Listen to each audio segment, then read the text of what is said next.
It's just one of them days because the foolishness is upon us.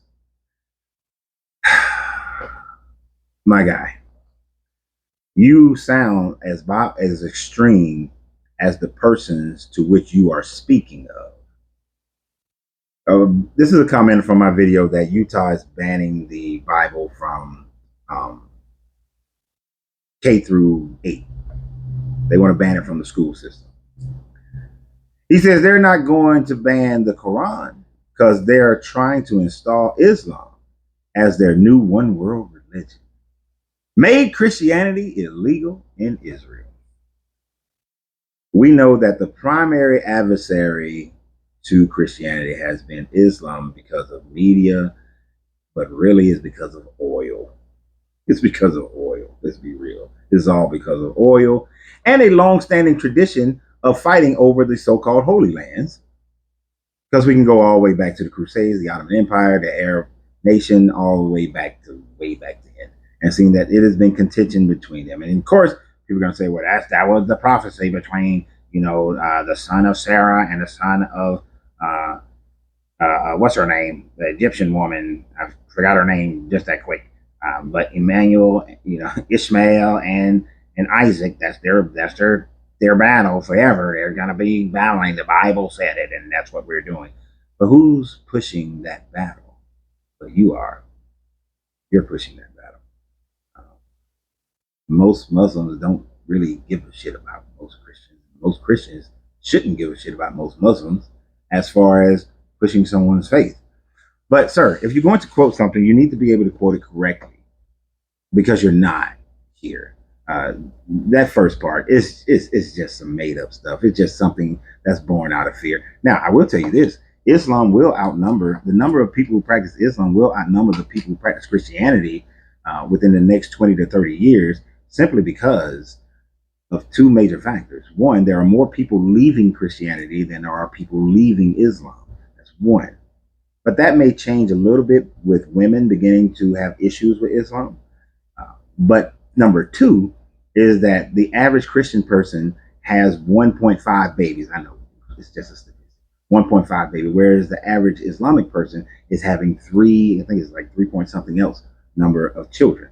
So just by childbirth and indoctrination within the home, you will have more people practicing Islam within the next 20 to 30 years than you have people practicing Christianity. Neither is based on truth or evangelism or prophesizing. Neither are based on that. It's based on being born into a family that already practiced this religion, and therefore you become indoctrinated into that religion. Because, sir, if you was born in Saudi Arabia, you would be Islamic more than likely. You would not be Christian. Now, the last part, this other part is the one that caught my attention, that actually made me decide to give your comment audience. Made Christianity illegal in Israel. That is a lie. Now, what you are actually talking about is the fact that there was a bill that was put out there in the Israeli parliament or Congress, whatever they have, that wanted to outlaw prophesizing Christianity to people, to have a 1-year prison sentence, and especially those who do it towards minors. And I think minors, it would have been 2 years. But even the guy who was an ultra Orthodox Jewish person in their parliament, I think it is a parliament, in their parliament, said that he never intended to advance that bill. It was merely a procedural bill that he does all the time. I imagine, I don't know, that they have to put out a certain number of bills or something has to happen that this guy constantly does this. But it's only two. He had two supporters within their parliament. Two. Netanyahu went out specifically to say that this bill will never be advanced. And guess what? The bill came out in March, and it has not been advanced at all. It is Christians in America, the evangelical Christians in America, who have spread this lie that they have outlawed Christianity in Israel. That's not happening, bro. That's That's a lie. Y'all, look, stop seeing something on Twitter, seeing something on TikTok, YouTube, Facebook, and then take it wholeheartedly. I tell people all the time, especially when I'm doing my lives on Tuesday, Wednesday, Thursday, and sometimes Friday, go back and research and look up everything that I'm talking about. Dude, you could have done an easy, before you wrote that comment, a easy Google search that says, is Christianity illegal in Israel? What would have popped up is the fact that it would have said that according to the proclamation of forming Israel, that they would have religious freedom in 1948. Then you would have seen the AP News article that explained that this guy, ultra orthodox guy, I think his name is Guffin or something like that. I know I'm saying it wrong. That him and one other Orthodox Jewish guy proposed that, and that even the guy himself said that it was just a procedural matter, and that Netanyahu said that we ain't advancing that bill and it never will get advanced. You could have done that. Took me all of 2 minutes to do it and read 3 articles concerning it. But you didn't. You see, you're so wrapped up in fear based on your Bible that the first thing you do at the first moment that you see anything that is attacking your version of Christianity, you jump at it, you leap at it, because it's been ingrained in you that the world is trying to destroy your Christianity, when the majority of the world doesn't even care about your, excuse me, almost, excuse me, doesn't even care about your Christianity. And no, I'm not going to go back and restart this video, but the most of the world doesn't even care about your Christianity.